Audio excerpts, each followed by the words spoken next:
dhawaanayay ahayd markii dhaawacyada loo geystay Cabdirasaaq Axmed oo ku magac dheer Cabdirasaaq Qorayo kaas oo ku nool magaalada Boorama ee xarunta gobolka Awdal. Haddaba maruu maanta la hadlay warbaahinta ayaa waxa uu ka sheegay qaabka ay dhaawacyada u soo gaadheen iyo cidii gaarsiisay waxana hadaladiisii kamid ahaa waxa weeyaan hore waxoogaa yaro qoraalaan Facebook-ayga aan ku baahiyay oo ahaa cidda ka dambeysay falka iyo sidii wax ii gaadheen anoo soo koobay waxaan doonayaa inaan idin cadeeyo sida wax igu dhaceen. horta waxa weeyaanay labadan wiil ee garbahayga taagan waxay ka soo jeedaan waa qoyskii reer Dabshid weeyaan. ninka wixii gaarsiya gacanta igu dhuftana iyo nimanka kale la socdayna waxa weeyaanay waa walaalkoogii yaraa oo Mukhtaar Dabshid weeyi. Mukhtaar waxa naga dhaxeeyay ma jirto laba nin oo dhalinyaro magaalada wada joogun baan ahayn laakiin marar badan sidoo walaalkeen maxay ahayd Ismaaciil Basheegay telefoon uu soo diray hanjabaada isaga nimanka kale habeenka la socday ninka Nuux la yiraahdo kamid yahay iyo niman kale oo sirdoonka magaalada ku jiro isku jifo u yihiin laftoodu inay gacan ku leeyihiin waa la ogyahay laakiin wax weeyaan waxna wuxuu ku fiican yahay saldhiga iyo marka maxay ahayd gudaha la joogo waxna miidiyuu ku fiican yahay hadalka wada oran maayo. alxaasil muraad gacanta waxa geystay ninka Mukhtaar Dabshid la yiraahdo aniga litirka igu dhuftay halka gurigayga sarrataadii soo adeego timaadeen anigoo dul jooga qolkayga iska fadhiya nimanka kalena banaankii ku sugayeen isla habeenka gacanta ay igu dhacday waxa weeyaan wasiirku casarkii buu soo galay ninkaasi waxa igu maqaalay inuu yeeray inay wada kulmeen iyagoo horena hanjabaad aniga hawada igu soo mariyeen waa ka walaalkiyaan kaga dacwoodan kuuri walaalka arinta nooca ah ee Facebook qoraalkan ku sameeyay walaalka igu hanjabaya isagoo ila wasiirka dadamaan si wada gacan baan kula imanaya Mukhtaar waa ka hor jooga waan kaga dacwooday wuxuu igu yiri anaga ku maxay hayday wada ka marinayna hase ahaatee way la hadleen oo qoys ahaan bay kula hadleen waa qaadan waayeen inkii hawshii gacantii adu way gaadhay waa qadarta Ilaahay waa wax qornayd alxamdulillah rabbil caalamiin maanta waan caafimaad qabaa. waxaan leeyahay nabarku uu gaaray masam xuma oo darag waxa weeyaan garna waa lagu dili gardarna waa lagu dili qadartuna waa halkeeda laakiin wali cadaalad ma helin sababtan cadaaladu helaayana waxa weeyay ninkii nabarkay gaarsiiyay ninkii soo dirsaday haddana gaarigiisa ku sii qaatay oo waxa la sheegayaa inuu gurigiisa Hargeysa ku haysto siday walaalihiiba ka dhawaajiyeen cidii soo dirsatay inay meel ku biilanayaan awalba markuu wax soo dilay uu tagay jiray hadduu cid wax soo gaarsiiyo oo ama magta ka bixin jiray ama maahe waxa weeyaan ma la xaali jiray ama xiran jiray ama cid la xaali jiray laakiin maanta ma hayaan waxa walaalkiiba sheegaya waxa weeyaan ninkiiba gaariga ku qaatay gurigiisa meel dhex jooga geed gaaban iyo geed dheerna wuxuu u fuulayaa sidii aan cadaalad ku heli lahayn oo ayna ceebtaasi isaga ugu cadaan lahayn oo inuu shirqoolkaasi ka dambeeyay ayna dibadda ugu soo bixi lahayn hadalka anigoo aan sii badinaynin waxaan u sheegayaa ummadda Soomaaliyeed iyadoo dhibta inta la iga gaadhay haddana oo waliba iyo ummadda Soomaaliyeed iyo ummadda gaar ahaan ummadda Soomaaliland iyo calanka Soomaaliland oo joogo aan waxaan dhibana u ahay madaxweynaha jamhuuriyadda Soomaaliland waxaan dhibana u ahay laamaha cadaaladda waxaan dhibana u ahay guud ahaan dawladda Soomaaliland iyo xukuumaddan dhibana u ahay waxaan doonayaa inaan cadaalad helaan waxaan doonayaa in sharciga la ii mariyo wasiirku sharciga kama weyna madaxweynuhu sharciga kama weyna qof kasta sharciga hortiisa bini'aadanku way u siman yihiin sida constitution iyo dastuurka Soomaaliland ku qoran qof kasta sharciga waa loo siman yahay wasiirka inaseed ee ii soo adeegsaday inankaasi iyo inamadaasi haddana baabuurkiisa ku qaatay meel ku biilanaya waxa weeyaan askartii soo qaban lahayd guri wasiir uma gali karayaan cid kama eegayso marka mudane madaxweyne aanu nin shacabanahay waxaan waxa weeyaan wasiir lama tartami karo laakiin waxaan doonayaa cadaalad baan doonayaa haddii cadaalad la waayana dilku wuxuu ku xigaa marka cadaalad dhacdo waxa loo soo dagaalamay ee dawladda Soomaaliland soo dagaalatay ee ay maxay ahaydey qaran dhan loo soo burburiyay waxa weeye cadaalad darray ka bilaabantay wixii dawladdii Soomaaliyeed loo dumiyay cadaalad darray ka bilaabantay aniguna maanta tiibaan ka cabanayaa shakhsi bayna ka bilaabantay cadaalad darradu qolo kama bilaabanto waxa weeyaan qabiil kama bilaabanto gobol kama bilaabanto shakhsi bay cadaalad darradu ka bilaabataa taama baasay durugtay waxaan doonayaa in laamaha cadaaladda la ii hor keeno wasiir Axmed Muumiseed anigoo cadeyn buuxda haysta Geesi kale iyaguna waxa halkaasi ka hadlay wiilka dhibta u geystay Cabdirasaaq Qorayo walaalihii oo booqasho ugu yimid waxayna ka warbixiyeen sababta ku kaliftay walaalkood inuu dhibtan u geysto wiilkani waxaan hadaladoodii kamid ahaa oo gacan gardan ay ku dhacday waana ka xumahay ma jecleen inay walaalkay gacan gaadho haday gaadheen in aniga gaadho ma jecleen marka horta boqor aad baan ugu ducaynaa inuu caafimaad taama siiyo dhibta soo gaadhay rag wax walba ay soo maraan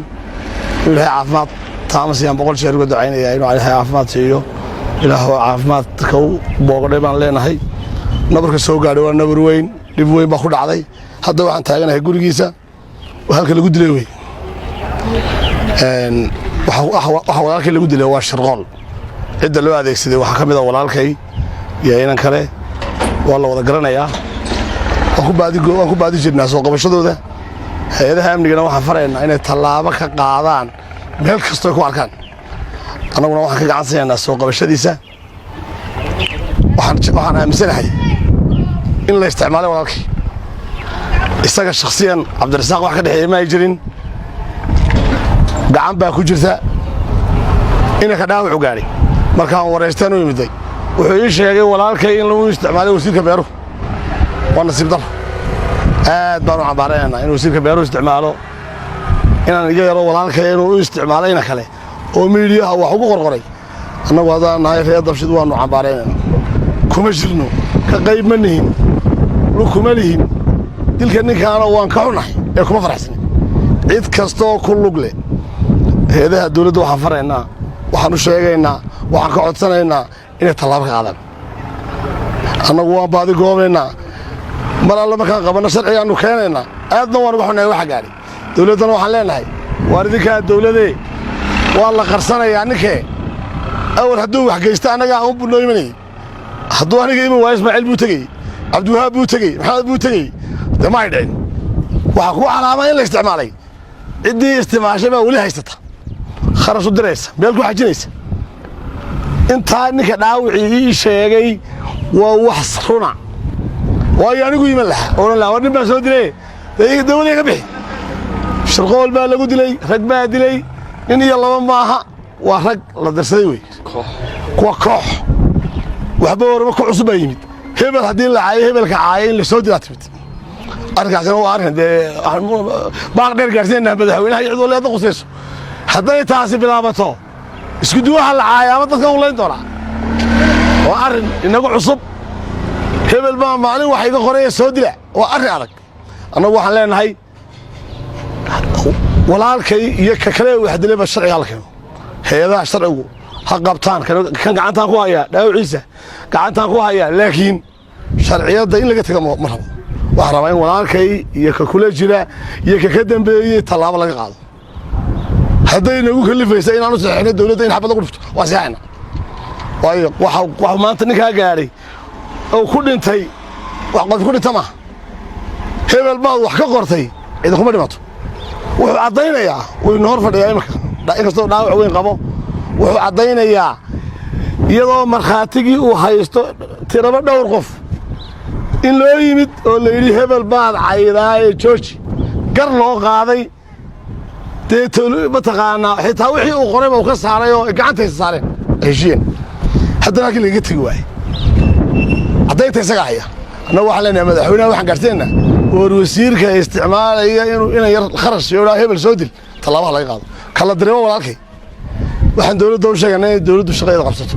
annaguna waannu soo qabanaynaa gacantayadaannu ku soo qabanaynaa waannu ka hawlgalaynaa cid kastoo arrinkaa ku lug leh telefoonnadii baa la baari karaa wax walbaa la ogaan karaa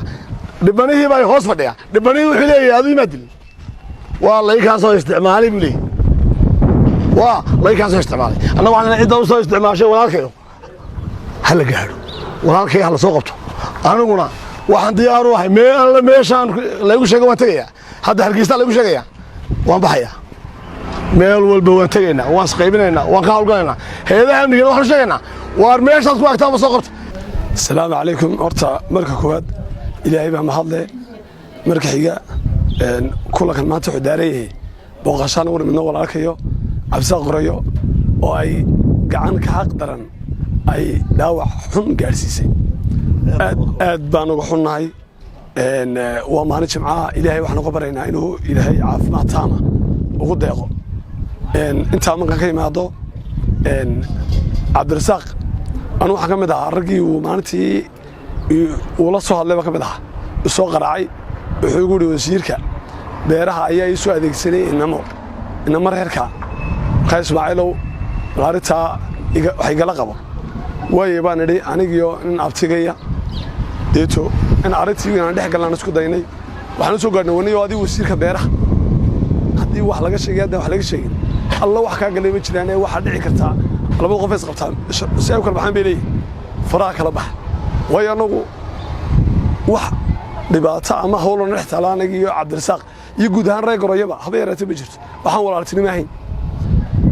arrintani deeto hadda dhowr cisho laga jooga maalintu arrintaas soo sheegay deeto cabdirasaaq waxaan ku dhahay cabdirasaaqow arrintaa waan dhamaynaa annaga la hadalnay waxa loo wax ku soo galaya haba yaraatay ma jiraan iska xagee ka amaanka ah alxamdulillah adigu de sidii aan anagu dhiri way dhacday laakiin annaga waxa naga tabar badatay fan iyo adeegsi uu isticmaalayo ninka uu cabdirasaaq noo sheegay wasiirka beeruhu maanta ma ahayn kiinan adeeru yahay sida uu dili lahaa maanta waa dhagar kiis dhagareed way keeskani annaga walaalkayo sida saxda marka ka hadlayno walaalkay wax dambiye ma ogolin laakiin ninka dambiga galay ee isagu ka dambeeyay ee fan ku bixinay qof bilaadan la dilo ayaa dhagar qaba loo qoosay hadduu moodayo inuu sidaasi diibaantiisu ku jirtana wallahi wuu khasaaray mid kalena way taala meesha waxaad bala iyo baas dhex dhigtay reero walaalaha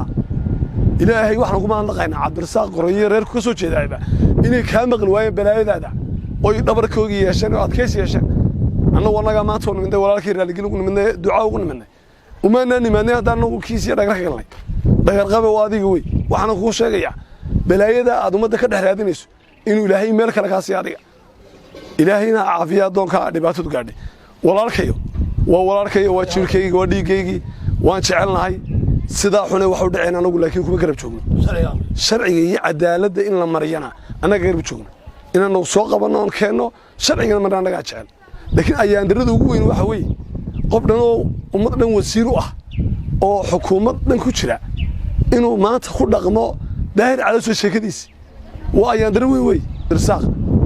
Garoyo oo abihiya iyo guud ahaan reerka ku soo jeedo waxaan leeyahay wartolkayo walaalahayo raalli ahaan ranaga raalli ahada qalad baa ka dhacay meesha waxaan ugu talagelin baa dhacay hadda wixii ka dambeeyay san oo kale waaba loo diyaar garoobi doonaa wala iska ogaan doonaa maanta waxa nagu dhacday adiga ku dhacday annagana nagu dhacday waxaan 1 iyo 2 iyo 100 jeer ka raali gelina dhibta ku soo gaadhay waxa ku soo guraanadaya waxaan leeyahay madaxweynaha halka waxaan fariin u diray madaxweyne de waxa social media ku aragnaa dhaliilo fara badan wasaaradda dhaliilayo mucaarada dhaliilayo maxaafadda dhaliilayo adiga xataa lagu dhaliilayo wali ma naan maqal hebel u dilay waxba la iga sheegay ama dhaliil baa la sheegay war hadii la yiri wasiir waad ku fashilantay siyaasadaadu xisbiga kulmee dhulka la gashay waad ku baabaaday de uma ani agteeda kama ahayn in ma taqaanay ay cadaawad haydo waxay ahayd inuu isagu saxo qaladaadka jiray la sheegay inuu saxay laakiin inuu qof dhan ilaa u dila oo waxna cusmada waxa ku leeyahay arrintaasi waa arrin adiga ku taala sinaba kaga matigiso in wasiirka waxa isticmaalo